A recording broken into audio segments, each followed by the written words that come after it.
Ibinahagi ng talent manager at aktor na si Eric Kizon, kung paano nila pinaghahati ang magkakapatid ang iniwang mana ng kanilang amang si Dolphy. Sa latest vlog ni Showbiz Insider OG Diaz nitong Huwebes ika-11 ng Enero, inusisa niya si Eric Kizon, tungkol sa bagay na ito. Sa kabatiran ng marami 18 ang anak ni Tito Dolphy. So yung 18 na ba yun, Eric, walang nangyaring problema, wala kayong na-encounter, na yung isa hindi sumang-ayon tapos di natuloy yung transaksyon. Alam mo, ang maganda, halos lahat ng transaksyon naman, hindi natuloy. Ako na mismo yung hindi natin gagawin to kasi hindi maganda to para sa atin.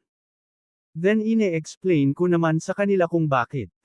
Definitely of course, 18 kami, so may kanya-kanyang mga idea yang mga yan, pahayag ni Eric.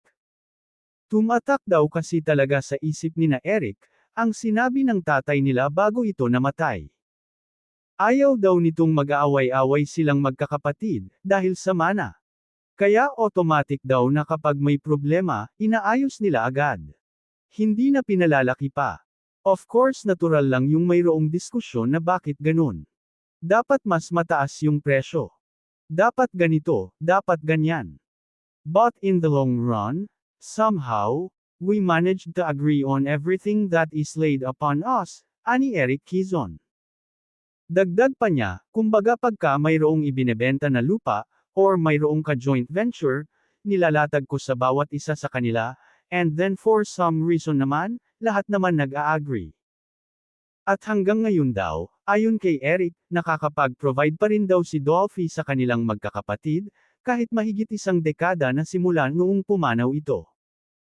Matatanda ang pumanaw ang tinaguriang comedy king, sa edad na 83 years old, matapos ang mahigit 1 buwang pakikipaglaban sa sakit, na dulot ng iba't ibang komplikasyon, gaya ng pulmonya at chronic obstructive disease.